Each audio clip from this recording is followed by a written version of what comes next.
Olá, este é o Poder Entrevista. Eu sou Paulo Silva Pinto. Vou entrevistar o diretor de crédito produtivo e socioambiental do BNDES, Bruno Aranha. Ele tem 42 anos, é funcionário de carreira do BNDES e foi chefe de gabinete da presidência do banco de 2019 a 2021. Bruno Aranha, bem-vindo ao estúdio do Poder 360 em Brasília. Obrigado, Paulo. É um prazer estar aqui presente para podermos conversar da atuação do BNDES. Agradeço também a todos os web espectadores que assistem a este programa. Essa entrevista está sendo gravada no estúdio do Poder 360 em Brasília, em 15 de dezembro de 2021. Para ficar sempre bem informado, inscreva-se no canal do Poder 360, ative as notificações e não perca nenhuma informação relevante. Eu começo essa entrevista perguntando: quanto dos empréstimos do banco são direcionados para a área de sustentabilidade? Olha, Paulo, aproximadamente metade dos nossos recursos eles são voltados para a economia verde, né? Economia verde e desenvolvimento socioambiental.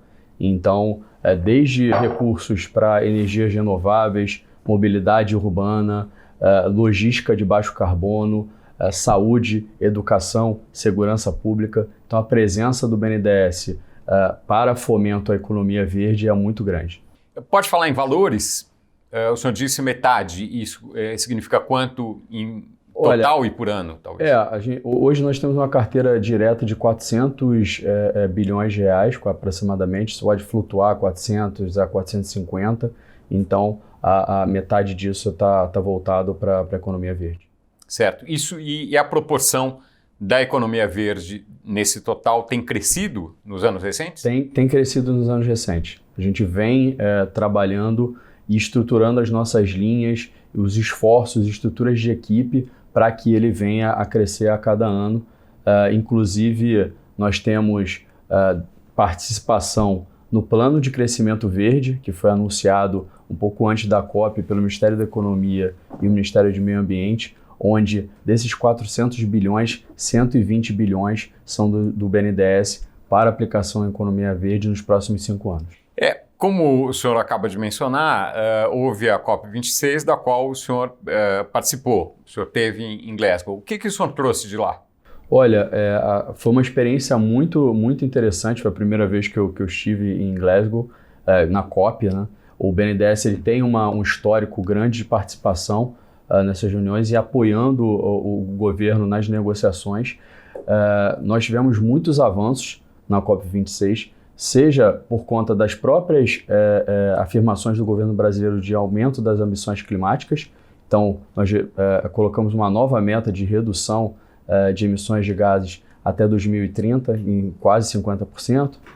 Nós também tivemos as metas relacionadas à redução do desmatamento até 2028. Isso o governo brasileiro, né? Isso o governo brasileiro, mais especificamente. E outros acordos que o governo brasileiro fez relacionado propriamente ao desmatamento e a redução também de emissões de metano é muito impactante. E o Brasil participou de uma forma determinante no acordo relacionado à regulamentação do artigo 6º do Acordo de Paris, que vai proporcionar um mercado de carbono no Brasil que tem um grande potencial de desenvolvimento. O que a gente pode esperar do avanço do mercado de carbono nos próximos anos? Olha, ele tem tudo para florescer de uma forma muito rápida. O Brasil tem uma grande oportunidade, porque projetos desenvolvidos no Brasil, eles custam mais barato do que desenvolvidos no exterior. Esses projetos que geram a crédito de carbono, em especial o reflorestamento de florestas nativas. Então, o Brasil ele tem uma meta de reflorestar 18 milhões de hectares de floresta nativa até 2030 e desenvolvendo esses projetos no Brasil, eles vão ser geradores de crédito de carbono e geradores de crédito de carbono que tem uma valorização muito grande no mercado internacional. Então, o Brasil ele tem uma capacidade muito grande de se inserir nesse mercado, criar um mercado nacional para atrair o financiamento climático que vai ser feito através das grandes empresas que têm pegadas de carbono, né, e precisam fazer o offset, fazer a sua compensação das emissões, gerando o desenvolvimento desses projetos que são net positivo, né, de crédito de carbono. E como é que o BNDES está entrando ou pode vir a entrar nisso? ele tem duas funções. Primeiro é ajudar na instrumentalização e organização desse mercado da forma regulatória. Então, nós viemos conversando com o Ministério de Meio Ambiente para formatar esse mercado no Brasil com seus diferentes atores, sejam os desenvolvedores de projeto, as certificadoras, aquele ambiente onde vai ser negociado o crédito de carbono, então de uma forma estruturante. E também o BNDES participando como ator nesse mercado, comprando e vendendo crédito de carbono de maneira a alavancar e gerar uma demanda constante nesse mercado. Isso ele não está fazendo ainda, certo? Isso ele não está fazendo ainda, nós planejamos fazer um piloto ainda esse ano, para fazer a nossa primeira compra de carbono. Ainda em 2021? Desculpe, em 2022, perdão. Então, a partir do ano que vem, fazer uma primeira compra, gerar essa experiência e aí, a partir dessa experiência, fazer um leilão maior para que a gente consiga atrair e gerar demanda de novos projetos de reflorestamento em especial, mas podem ser outros geradores de crédito de carbono. Tem uma data tentativa para fazer esse leilão? Inicial, esse piloto, né? Nós pretendemos fazer até o final do primeiro semestre. De 2022, de 2022. Certo. E o leilão até o final do ano. Certo. O piloto não seria um leilão, né? Quer dizer, seria uma compra. Nós faríamos um edital onde nós vamos estar abertos para receber a possibilidade de projetos que são os geradores de crédito de carbono, e aí nós fazemos uma seleção de uma maneira bem transparente, certo. Considerados os melhores projetos através de critérios técnicos para a realização da compra. E em termos de valores, tem alguma coisa prevista? Não. Assim, em relação ao primeiro movimento do piloto, alguma coisa em torno de 20 milhões de reais, certo. Tá? Podendo chegar no leilão um valor muito maior do que esse. Né? E que não está previsto ainda no leilão? Aproximadamente, pelo menos acima de 50 milhões. Certo, perfeito. Mas tudo depende da nossa experiência a partir do piloto. Né? O BNDES é responsável pela gestão do Fundo da Amazônia, que tem recursos de governos de outros países para a preservação da floresta. Quantos projetos estão em andamento? Olha, são mais de 100 projetos em andamento. Nós já desembolsamos ao longo de toda essa gestão mais de R$1 bilhão, R$1 bilhão e 400 milhões de reais aproximadamente. Desde quando? Desde da constituição do fundo. E aí, o que acontece? Hoje a gente faz a gestão desses projetos. Os projetos, conforme eles foram, eles evoluem, nós fazemos os desembolsos desses recursos conforme a comprovação do uso. Né? Então, o fundo ele vem ativo no andamento dos projetos que já estão na carteira do Fundo Amazônia. Certo. Houve uma interrupção das doações dos governos estrangeiros recentemente. Isso teve um impacto no andamento do fundo? O impacto no andamento do fundo seria a aprovação de novos projetos. Né? Então, eles não há impossibilidade da aprovação de novos projetos enquanto a nova governança do fundo não ser acordada entre os doadores e o governo brasileiro, capitaneado pela vice-presidência da República. Certo. E aí é uma coisa na qual o BNDES não tem participação nessa negociação. Isso, nós estamos sempre à disposição de tecnicamente auxiliar no que for possível, mas é uma decisão entre doadores e governo. Certo. A conciliação entre preservação e desenvolvimento não é algo fácil, seja no Brasil, seja em qualquer lugar, talvez. Por que é assim? Olha, na verdade, se foi sempre entendido como antítese, né? O desenvolvimento e a preservação. E hoje você tem um entendimento que é possível e se deve conciliar ambas as coisas. Então, na verdade, hoje você pode realizar projetos onde você concilia ambas as questões. Por exemplo, todas as concessões de saneamento que nós estamos realizando, inclusive recentemente no estado do Amapá, foi muito significativo, gerando desenvolvimento para as comunidades locais, ao mesmo tempo com um impacto muito significativo na vida das pessoas, com melhora de saúde, de educação e etc. Assim como existe todo um potencial da bioeconomia na região da Amazônia, onde você pode fazer uso da floresta. Né? Você pode fazer uso do que a floresta pode prover de melhor, seja para insumos farmacêuticos, insumos de cosméticos, toda uma produção dos superalimentos, né? O açaí, a castanha e outros, que você consegue conciliar a floresta em pé ao mesmo tempo com o desenvolvimento econômico. E aí você hoje tem um avanço muito grande dos sistemas agroflorestais, por exemplo, em que você concilia agricultura, pecuária e floresta. Existe também a possibilidade do manejo sustentável da floresta, né, das árvores e da madeira. Então, nós temos uma série de possibilidades de conciliar o desenvolvimento com a proteção da floresta, se você conseguir olhar para ambos, né? Se você cuidar da floresta e cuidar das pessoas, que é muito importante. Nós temos aqui milhões de habitantes, por exemplo, na região norte do Brasil, e que a região do norte do Brasil hoje tem os piores indicadores sociais e econômicos. Então, nós precisamos cuidar das pessoas para que elas cuidem da floresta. Se a gente conseguir fazer isso, certamente você concilia o desenvolvimento com o bem-estar social. Como que é possível melhorar a situação de vida, o IDH, enfim, na região norte? Nós estamos trabalhando em 5 frentes. Uma de pessoas, onde a gente tem foco em saúde e educação. Então, prover maior saúde, e aí tem a telemedicina, tem a teleeducação, que inclusive é muito desenvolvida na região norte, mas para prover mais acesso à saúde e educação. Porque as distâncias são muito grandes, né? São muito grandes, então não faz sentido você ter professores em determinadas localidades, um volume muito grande. Então, se utilizar da tecnologia é fundamental. A agropecuária sustentável, como eu falei, dos sistemas florestais, da utilização de bioinsumo, da recuperação da floresta dentro das propriedades rurais. Nós também temos a própria bioeconomia, né? Fomentar a bioeconomia, fomentar o turismo da região. Muitos dos brasileiros não conhecem ainda a Amazônia. É verdade. Então, tem um potencial enorme de desenvolver um turismo sustentável na floresta, assim como nós também temos toda uma parte de infraestrutura. A conectividade ainda na região é baixa, então quando você tem a conectividade, você tem informação, você tem sistema de pagamentos que você não utiliza, né, dinheiro, quando você também tem possibilidade de transacionar e fazer com que os produtos da região possam ser acessados por outros mercados.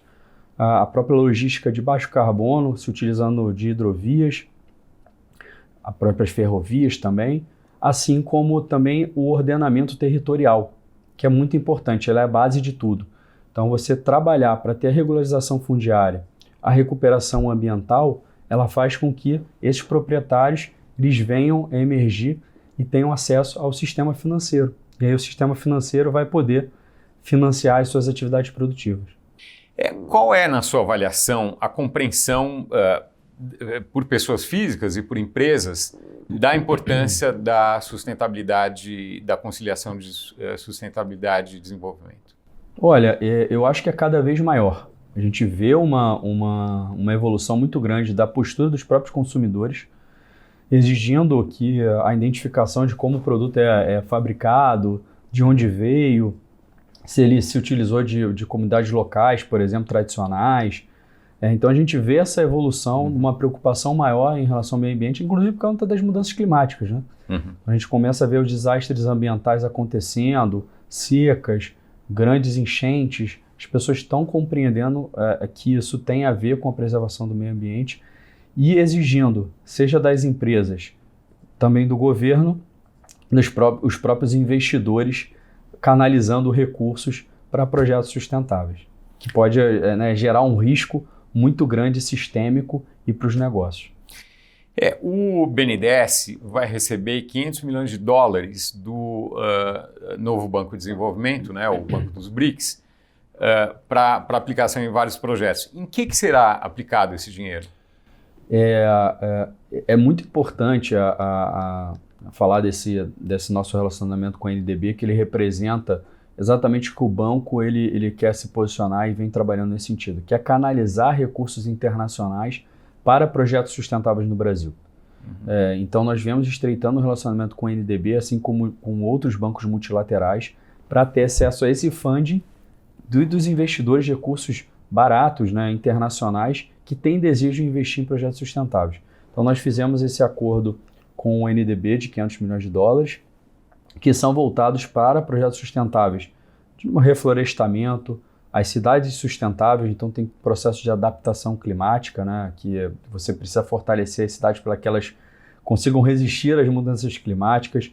Tem todo também a possibilidade de uso para a formatação dos projetos de carbono, a certificação, o inventariado necessário para a emissão dos créditos.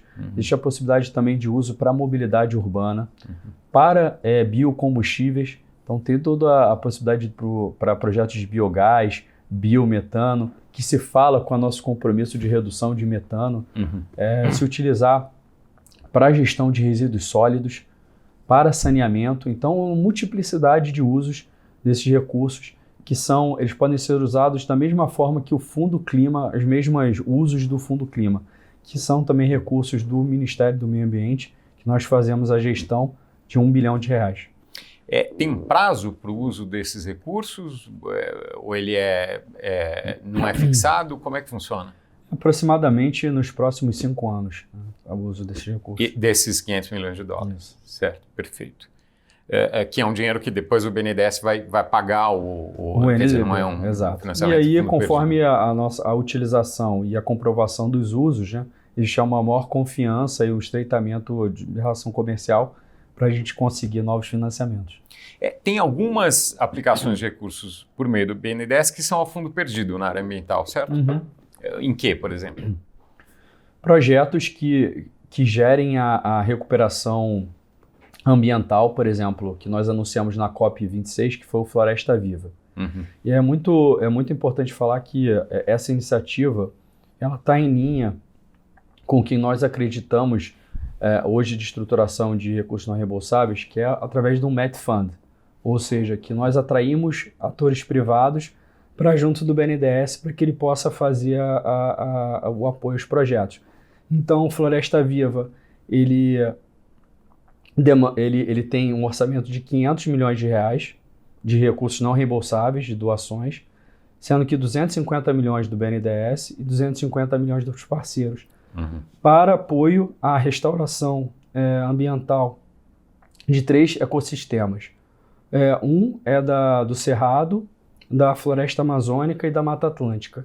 E aí esses recursos vão ser utilizados em unidades de conservação, em comunidades indígenas, quilombolas, comunidades tradicionais e também de pequenos proprietários rurais de até 4 módulos fiscais, para que ele regularize a reserva legal, gerando então o reflorestamento que vai dar aso à emissão dos créditos de carbono, que vai voltar para os doadores. Então a gente tem aqui uma combinação de doação com uma contrapartida de crédito de carbono, e aí nós temos parceiros como Petrobras, Vale, Philip Morris, Heineken, uma série de segmentos de atividade produtiva, dando aqui uma amostra do compromisso do empresariado de investir em projetos que gerem restauro e que gerem externalidades positivas, como o crédito de carbono. Esses 250 milhões de doações de parceiros já estão assegurados ou ainda estão em negociação? Hoje nós já temos captado R$86 milhões. Então, esses 500 milhões eles vão ser desembolsados ao longo dos próximos 5 até 7 anos. Então, o primeiro aporte vai ser de R$70 milhões pelo BNDES, e aí nós precisávamos de 70 milhões para a partida. Já temos 86. Tá. E aí já temos outras empresas conversando conosco, interessadas nesse produto, que, de novo, é uma externalidade muito positiva, que é a recomposição dessa floresta. E essa floresta nativa, ela pode ser a floresta que você planta, na verdade, árvores que podem gerar esses bio e alimentos como açaí, a castanha e tudo isso, ela é aceita como floresta nativa. Então, você gera uma nova fonte de renda, além do crédito de carbono, uma nova fonte de renda para o proprietário rural que recompôs a sua atividade, a sua reserva legal, e que também, com essa regularização, ele vai poder ter acesso ao mercado financeiro para financiar as suas atividades agropecuárias. Esses são os primeiros projetos do BNDES envolvendo florestas nativas ou já tinha algum trabalho nesse sentido? Nós já tínhamos, historicamente, nós já financiamos atividades, assim como o próprio Fundo Clima, né? Ele já tem um histórico. Nós temos outras linhas de financiamento para meio ambiente que podem ser utilizadas. É importante que o Floresta Viva, ele, como é um recurso não reembolsável, ele é voltado para o pequeno proprietário rural, de 4 módulos fiscais. Aquele que tem uma propriedade maior, ele pode fazer uso, seja do Fundo Clima e seja dessas nossas linhas mais tradicionais de meio ambiente para a realização do reflorestamento. Certo. Tem algum projeto já aprovado nesse novo sistema? Ainda não? Não, porque qual é o próximo passo do Floresta Viva? Nós já lançamos o edital para a cessão de um gestor que vai gerir esses recursos e aí, a partir da gestão desses recursos, ele vai identificar os projetos de reflorestamento. Então, acreditamos que no primeiro trimestre de 22, esse gestor já vai ser escolhido e aí, a partir do segundo trimestre de 22, ele vai começar a selecionar os projetos para que esses recursos sejam aplicados. Perfeito. Bom, caminhando aqui já para o fim dessa entrevista, algo que o senhor queira acrescentar, que a gente não chegou a discutir até agora? Eu acho que é só a nossa posição como BNDES de pensar sempre na ponta, né? Pensar na transformação, na melhoria de vida dos brasileiros e que isso tem muito a ver com a sustentabilidade. Então, nós estamos nos colocando como uma instituição que canaliza recursos internacionais das diferentes formas possíveis, seja com a emissão de papéis do próprio BNDES, seja nessas contratações com multilaterais, fazendo produtos inovadores financeiros que vão poder ser utilizados pelas nossas empresas aqui no Brasil para o desenvolvimento de projetos. E aí, com esse desenvolvimento de projetos, esse recurso chegar na ponta, chegar no empreendedor da floresta que está cuidando da nossa floresta ao mesmo tempo que esses recursos vão fazer com que ele tenha uma melhor qualidade de vida, que ele possa se desenvolver os seus negócios e ter dignidade. Então, Paulo, também nós sempre falamos que nessas discussões com os países desenvolvidos, das mudanças climáticas, é preciso que haja uma transição para a economia neutra em carbono, né? Uma transição que seja justa. Então, do ponto de vista dos países em desenvolvimento, nós precisamos realmente fazer essa descarbonização da economia, que gera menos impacto ao meio ambiente, ao mesmo tempo que nós temos que fazer isso incluindo as pessoas, diminuindo as desigualdades sociais e regionais. E aí esse é o papel do BNDES, de ter esse olhar do desenvolvimento ambiental e social. Chega ao final esta edição do Poder Entrevista. Em nome do Jornal Digital Poder 360, eu agradeço ao diretor de crédito produtivo e socioambiental do BNDES, Bruno Aranha. Prazer, Paulo. Prazer a todos os nossos ouvintes aqui e que assistem ao Poder 360 né, uma audiência de muita qualidade. Fico sempre à disposição para prestar contas aqui do nosso trabalho como uma empresa pública, um Banco de Desenvolvimento Nacional brasileiro sustentável. Agradeço também a todos os web espectadores que assistiram a este programa. Essa entrevista foi gravada no estúdio do Poder 360 em Brasília, em 15 de dezembro de 2021. Para ficar sempre bem informado, inscreva-se no canal do Poder 360, ative as notificações e não perca nenhuma informação relevante. Muito obrigado e até a próxima.